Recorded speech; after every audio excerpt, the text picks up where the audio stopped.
Il existe un pays où l'aéroport le plus fréquenté a été construit au fond d'un ancien lac, à plusieurs mètres sous le niveau de la mer. Un pays dont le point le plus bas s'enfonce à près de 7 mètres sous les vagues. Un pays où, selon toutes les lois élémentaires de la gravité, l'eau devrait déjà tout avoir repris. Si l'on coupait toutes les pontes de ce pays un seul jour, l'eau reviendrait en quelques semaines à peine. Et pourtant, environ 18 millions de personnes y vivent, y travaillent, y prospèrent. C'est l'un des pays les plus riches et les mieux organisés de la planète. Ce pays, ce sont les Pays-Bas.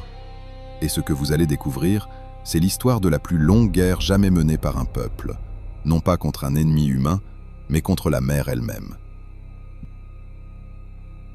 Dans ce documentaire, nous allons remonter 1000 ans en arrière, jusqu'aux premiers marécages hollandais, pour comprendre comment un territoire jugé inhabitable est devenu l'un des pays les plus prospères du monde. Nous parlerons d'une nuit de 1953 qui a failli tout emporter, d'un homme qui a sauvé une région entière avec sa propre péniche, et d'une mer que les Néerlandais ont tout simplement fait disparaître. Si ce genre de récit d'ingénierie et d'histoire vous captive, likez cette vidéo et abonnez-vous. C'est ce qui permet à cette chaîne de continuer à raconter ces histoires. Direction maintenant les marais du Moyen-Âge.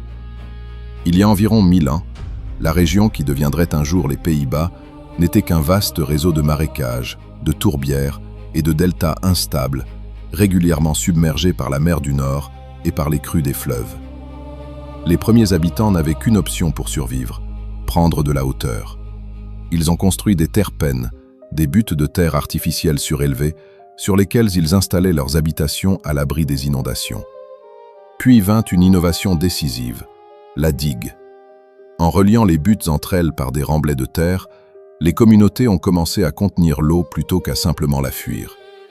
Cette organisation a donné naissance aux polders, des étendues de terre entourées de digues dont le niveau d'eau interne est géré artificiellement. Mais gérer un polder exige une coordination constante entre voisins. Si une digue cède quelque part, c'est tout le monde qui se retrouve inondé. C'est ainsi que sont nés, dès le Moyen-Âge, les fameux conseils des eaux, des instances locales chargées de décider collectivement de l'entretien des digues et de la gestion du niveau d'eau. Une forme de démocratie directe née, très concrètement, de la nécessité de survivre ensemble. Un polder fonctionne exactement comme une baignoire. Les digues forment les parois, mais l'eau de pluie, les infiltrations et les eaux souterraines continuent de s'y accumuler. Sans pompage constant, le polder se remplirait de nouveau en quelques semaines. Pendant des siècles, ce pompage a été assuré par des moulins à vent, comme ceux du site de Kinderdijk, aujourd'hui classé au patrimoine mondial de l'UNESCO. Ces moulins ne servaient pas à moudre du grain, mais à faire tourner des roues à godet ou des vis d'Archimède, remontant l'eau du polder vers un niveau supérieur, d'où elle pouvait être évacuée vers la mer ou les rivières. Aujourd'hui, ce travail est assuré par des stations de pompage électrique, bien plus puissantes, qui fonctionnent en continu, jour et nuit, toute l'année. Ce n'est pas une image. Les Pays-Bas sont littéralement un pays qu'il faut vider sans interruption pour qu'il reste habitable. Dans la nuit du 31 janvier au 1er février 1953, tout ce système allait être mis à l'épreuve, et il a failli céder. Cette nuit-là, une tempête d'une rare violence s'est combinée à une marée haute exceptionnelle en mer du Nord. Des centaines de kilomètres de digues, dans le sud-ouest du pays, ont cédé sous la pression. L'eau a englouti des villages entiers pendant leur sommeil. Le bilan final a dépassé 1800 morts aux Pays-Bas, la plus grande catastrophe naturelle de l'histoire moderne du pays. Au petit matin du 1er février, à Nieuwerkerk aan den IJssel, une digue protégeant 3 millions d'habitants de la province de Hollande méridionale a commencé à se rompre. Le maire de la commune a alors pris une décision radicale, réquisitionner une péniche baptisée de Twee Gebroeders, les deux frères, et ordonner à son capitaine, Harry Evegroen, de la faire échouer volontairement dans la brèche.